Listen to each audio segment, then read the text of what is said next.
સપ્રેમ સાહેબ બંદેગી સાહેબ જ્ઞાનની વાતો છાની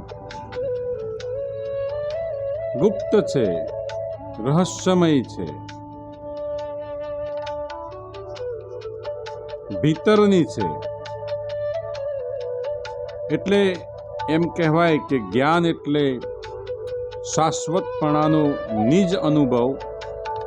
જ્ઞાન એટલે નિરંતર અપરિવર્તનશીલતાની એક અનુભૂતિ, અને જ્ઞાન એટલે અપૂર્ણતાથી પૂર્ણતા પર જઈને બેસવાનું. જ્ઞાન એટલે અજાણપણાથી સ્વયંનો અનુભવ, અને જ્ઞાન એટલે અજ્ઞાનતાથી જ્ઞાન એટલે કે અપરોક્ષ અનુભૂતિ. અને જ્ઞાન એટલે જીવથી શિવ સુધીની યાત્રા, સંપૂર્ણ યાત્રા, અંતિમ પડાવ. જ્ઞાન એટલે વ્યષ્ટિ બ્રહ્મથી સમષ્ટિ બ્રહ્મ, વ્યષ્ટિ બ્રહ્મથી સમષ્ટિ બ્રહ્મ એક નિષ્પક્ષ ભાવ છે. અને જ્ઞાન એટલે અતૃપ્તિથી પ્યાસથી સંતૃપ્તિમાં પ્રતિષ્ઠિતતા. જ્ઞાન એટલે સંશયજનક સ્થિતિનું બિલકુલ સમાધાન. અને જ્ઞાન એટલે જે નિત્ય છે, જે કાયમ છે, જે શાશ્વત છે, જે નિરંતર છે, જે વાસ્તવિક છે, એનું નિશ્ચિતપણું, નક્કીપણું. અને જ્ઞાન એટલે એ પરમને પામવાની ઝંખનાઓનું શાશ્વત ઝાંખીથી સમાધાન, સંતુષ્ટિ, સંતોષપણું, રાજીપો. અને એટલા માટે સતાર શાહે આ જ્ઞાનની વાતોને છાની કીધી છે.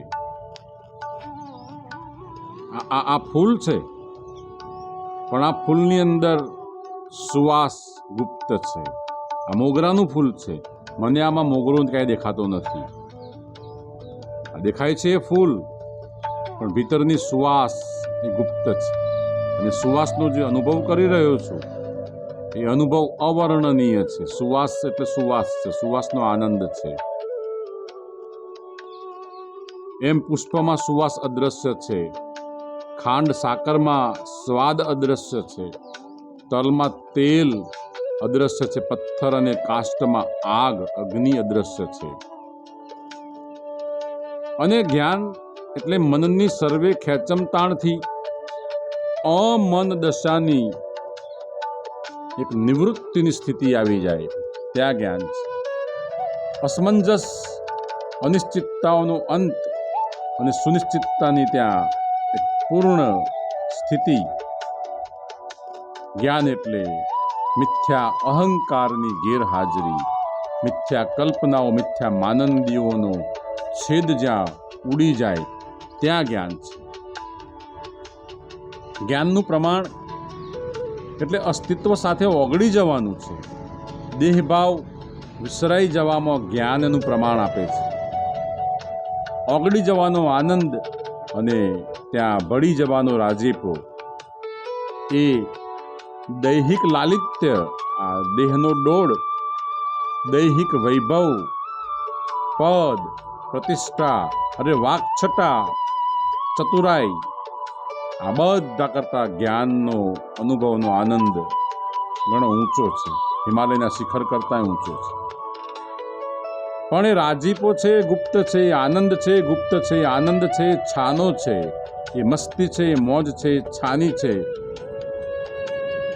એટલે તો એ આનંદ સંત ફકીર કરે એવો આનંદ નાહી અમીરી મેં, એવું ગવાયું છે. ન માત્ર જાણવાનું, પણ એ મહાપદને માણી લેવાનો અવસર, અને એ અવસરના આનંદનું પાગલપન એટલે શાશ્વત જ્ઞાન. સર્વે પ્રકારના જાતિ, પંથ, વાડા, લિંગ, ધર્મ, સંપ્રદાય, આ બધાય ગુરુભેદ, શિષ્યભેદ, આ બધાય ભેદનું પૂર્ણ વિરામ, અને એ અવિરામ અગોચરની અનુભૂતિ, ત્યાં જ્ઞાન છે. ત્યાં સર્વેનો અંત આવી જાય છે. એ પછી એ જ્ઞાન હરીફાઈ નથી રહેતું, હાશકારો બની જાય છે.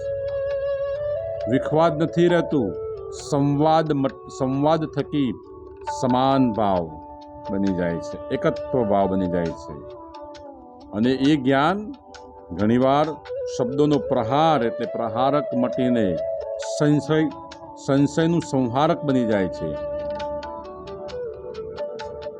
અને એ જ્ઞાનના અધિકારી કોઈ પણ હોઈ શકે. સ્ત્રી, પુરુષ, બાળક, વૃદ્ધ, અંધ, બહેરા, મૂંગા બધા જ એ જ્ઞાનના અધિકારી બની શકે છે. સુરદાસ આગ્રામાં જન્મથી અંધ હતા. દાખલા તરીકે સાકરનો ટુકડો છે એ દિવસે ખાય તોય મીઠો લાગે, રાત્રે ખાય તોય મીઠો લાગે, આ દેશમાં ખાય તો મીઠો લાગે અને પરદેશમાં ખાય તો મીઠો લાગે. એ સ્ત્રી ખાય, પુરુષ ખાય, નાનો ખાય, મોટો ખાય, વૃદ્ધ ખાય, યુવાન ખાય, બાળક ખાય, બધાને મીઠો જ લાગે. પણ મોટા માણસે ખાધો હોય ને પછી બૂમ બારાડા પાડતો હોય કે મેં ખાધો છે ને મને મીઠો લાગ્યો છે, પેલું બચ્ચું બોલતું નથી. ઈંડા હતા તબ બોલતા બચ્ચરા બોલત નાય. એને અજ્ઞાનનું આવરણ, અહમનું આવરણ લાગ્યું છે એટલે બબડાટ કરે છે. બચ્ચું એટલે જ્યારે બ્રહ્મભાવ પ્રગટ થાય છે પછી મૌન થઈ જાય છે. એટલે રાત દિવસથી અભેદ કાલાતીત છે અને સ્થળ ભેદથી એ સ્થાનાતીત છે.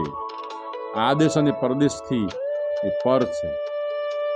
એટલે અહીં મિથ્યા દાવા, પદ, પ્રતિષ્ઠા, સ્થાનકો, અભ્યાસ, આ બધી પદવીઓના અહીં આગળ અહીં બધું એ બધા એ આડંબરો છૂટી જાય છે. અને એટલે તો ગંગા સતીએ પાનબાઈને કીધું હતું કે બાણ વાગ્યા હોય તો બોલાય નહીં પાનબાઈ, મુખથી ન કહેવાય. મુખથી નથી કહી શકાતું એ જ્ઞાન ગુપ્ત છે. એટલા માટે એ જ્ઞાન છાનું છે. ઘણી જગ્યાએ આપણે આજે ધર્મના સભાઓના મેળાવડામાં પણ જોઈએ છીએ કે જ્ઞાન ઘણીવાર એક અહમનું, જ્યારે એ જ્ઞાનની વાત થતી હોય ત્યારે એની અંદર અહમની બદબુ આવતી હોય છે. પદ પ્રતિષ્ઠાની, વાકછટાની અંદર ક્યાંક અંદર વાસ આવતી હોય છે. એટલે એ જ્ઞાન માત્ર ને માત્ર માર્ગદર્શન માટે છે, સ્વયંની અનુભૂતિ અને અન્ય માટેનો એક રાહ. એટલે એ માર્ગદર્શન માટે છે. એટલે જ્ઞાની જ્યારે માર્ગદર્શક બને ત્યાં સુધી બરાબર છે. જ્ઞાની અહંકારી થાય પછી એ માત્ર ખાલી માહિતી જ છે. વાસ્તવમાં જો જ્ઞાન થયું હોય સંતૃપ્તિ થઈ જાય છે. જમણવારની પંગત પડી હોય અને એક પંગત પૂરી થઈ, જમીને ઊભી થઈ છે અને બીજી પંગત ત્યાં બેસવાની તૈયારી કરે છે, તો જમી અને ઊભી થયેલી પંગતનો તમે ચહેરો પારખો તો ચહેરા પર સંતૃપ્તિ હોય છે અને પેલા જમવા માટે બેસવાના હોય છે એના પર ચહેરા પર અતૃપ્તિ હોય છે. આ જ્ઞાનનું પ્રમાણ છે. એટલે જે મહાપુરુષોને સ્વયં ભીતર જ્ઞાન થયું એ શાંત ઠર્યા છે. હા, પરોપકારના માટે વાતો કરી છે અને શબ્દોની મર્યાદામાં. શબ્દની જ્ઞાનની પ્રસ્તુતિ માટે એક મર્યાદા આવી જાય છે. શબ્દનું માળખું એક મર્યાદા પર ઊભું થઈ જાય છે. કારણ કે સાકરનો સ્વાદ મીઠો, તમે ગુજરાતીમાં કહો તો મીઠો, સંસ્કૃતમાં કહો તો મિષ્ટમ, હિન્દીમાં પણ મીઠાપન કહે છે, અંગ્રેજીમાં સ્વીટ કહે છે, ઉર્દુમાં શિરીન કહે છે. પણ આ તો એનું વર્ણન થયું, શાબ્દિક વર્ણન થયું. પણ મીઠો, શિરીન, મિષ્ટમ એટલે કેવો એ નહીં કહી શકાય. અને એટલે એ છાનું છે. એટલે એ ગુપ્ત જ્ઞાન સર્વે એ જ્ઞાન પ્રાપ્તિના અધિકારી બને. આ તબક્કે સદગુરુ પરમાત્માના ચરણોમાં કોટિ ને કોટિ સાહેબ બંદગી સાહેબ.